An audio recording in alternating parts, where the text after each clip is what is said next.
commencement de l'évangile de Jésus-Christ, Fils de Dieu, il est écrit dans Isaïe le prophète. Voici que j'envoie mon messager en avant de toi pour ouvrir ton chemin. Voix de celui qui crie dans le désert, préparez le chemin du Seigneur, rendez droit ses sentiers. Alors Jean, celui qui baptisait, parut dans le désert. Il proclamait un baptême de conversion pour le pardon des péchés. Toute la Judée, tous les habitants de Jérusalem se rendaient auprès de lui, et ils étaient baptisés par lui dans le Jourdain, en reconnaissant publiquement leurs péchés. Jean était vêtu de poils de chameau, avec une ceinture de cuir autour des reins. Il se nourrissait de sauterelles et de miel sauvage. Il proclamait: voici venir derrière moi celui qui est plus fort que moi. Je ne suis pas digne de m'abaisser pour défaire la courroie de ses sandales. Moi, je vous ai baptisé avec de l'eau. Lui, il vous baptisera dans l'Esprit Saint. Acclamons la parole de Dieu.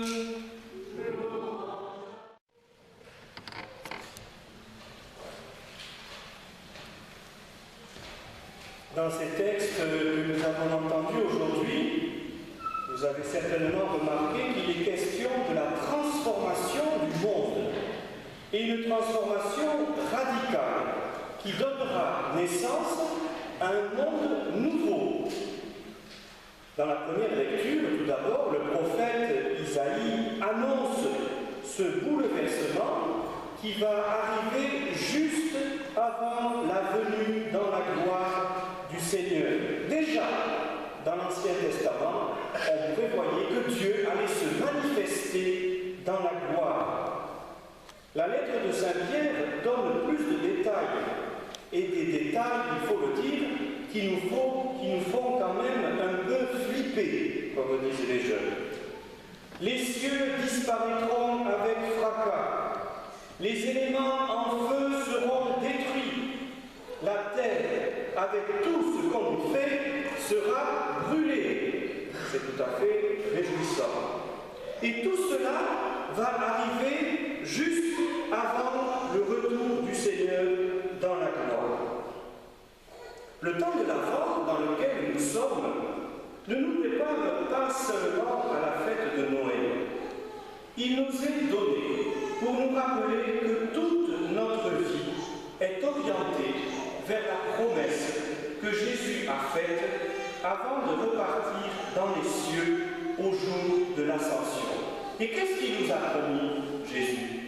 Il nous a promis qu'il reviendra dans la gloire pour juger les vivants et les morts, et son règne n'aura pas de fin.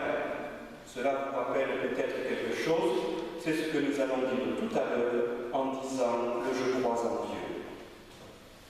Dans toute la Bible, que ce soit dans l'Ancien Testament comme chez Isaïe, ou dans le Nouveau, dans les Évangiles, dans les lettres de Paul, de Pierre, et surtout dans l'Apocalypse de Saint Jean, il nous est dit que le retour du Christ sera précédé de faits terrifiants, de signes dans le ciel, mais aussi de persécutions contre les disciples du Christ. Alors, est-ce qu'il nous faut avoir peur de tout cela? La parole de Dieu nous dit non. La parole de Dieu nous invite non pas à la peur, mais à la confiance. Réécoutons ce que nous dit le Seigneur à travers le prophète Isaïe. Consolez, consolez mon peuple, proclamez que son crime, c'est-à-dire son péché, est pardonné. Et Isaïe, de décrire un monde qui sera purifié de tout mal, de tout obstacle, de tout piège. Et cela est une bonne nouvelle, renchérit le prophète. Voici votre Dieu, voici le Seigneur Dieu, il vient avec puissance. Mais quelle est donc sa puissance? Celle d'un berger. Un berger qui conduit son troupeau. Son bras rassemble les agneaux, il les porte sur son cœur et il prend soin de ses brebis qui allaitent leurs petits. La puissance de Dieu, c'est la puissance de l'amour. Voilà ce que Dieu veut. Et Saint Pierre, dans sa lettre, de rajouter que le Seigneur n'accepte pas d'en laisser quelques-uns se perdre, mais il veut que tous aient le temps de se convertir. Cet événement de la venue de notre Seigneur est une bonne nouvelle, nous dit saint Marc au tout début de son évangile. Et ce n'est pas un drame épouvantable qui doit nous terrifier. Alors la question que nous nous posons peut-être, quand est-ce que cela va se produire? Et vous savez ce que Jésus nous répond. Vous ne savez ni le jour ni l'heure. Donc, frères et sœurs, attention aux charlatans et aux fausses prophéties qui établissent des calendriers précis. Vous ne savez ni le jour ni l'heure. Mais l'important n'est pas de savoir quand cela va arriver, mais de croire que cela va arriver. Que ce sera la fin, oui, la fin, mais non pas du monde, mais d'un monde. D'un monde marqué par la souffrance, le mal et la mort. Et cette transformation du monde par la puissance d'amour de notre Dieu a déjà commencé au matin de Pâques. Un temps viendra, nous promet le Seigneur, où toutes les puissances infernales qui sont en sursis seront à jamais balayées de la surface de la terre. Toujours dans le livre de l'Apocalypse, après le combat final des puissances célestes contre les forces du diable, et vous savez bien sûr qui gagne, c'est Dieu, Saint Jean décrit ce qu'il voit dans cette vision extraordinaire que le Seigneur lui a permis de contempler.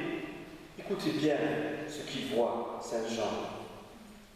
Alors, je vis les cieux nouveaux et la terre nouvelle, car le premier ciel et la première terre avaient disparu. Et j'ai vu descendre du ciel, d'auprès de Dieu, la cité sainte, la Jérusalem nouvelle. Et Dieu dit, voici la demeure de Dieu avec les hommes. Il demeurera avec eux et ils seront son peuple. Dieu lui-même sera avec eux.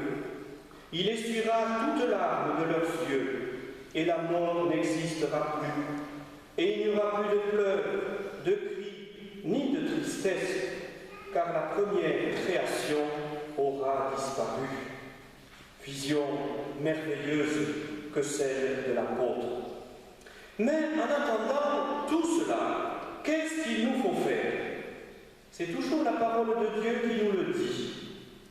Préparez le chemin du Seigneur, rendez droit ses sentiers, aplanissez sa route. Mais ça veut dire quoi tout ça? Est-ce qu'il faut qu'on aille tous s'embaucher à la DDE? Bien sûr que non. Le Seigneur nous invite à enlever de nos vies tous les obstacles qui nous empêchent d'avancer, tout ce qui peut nous faire tomber.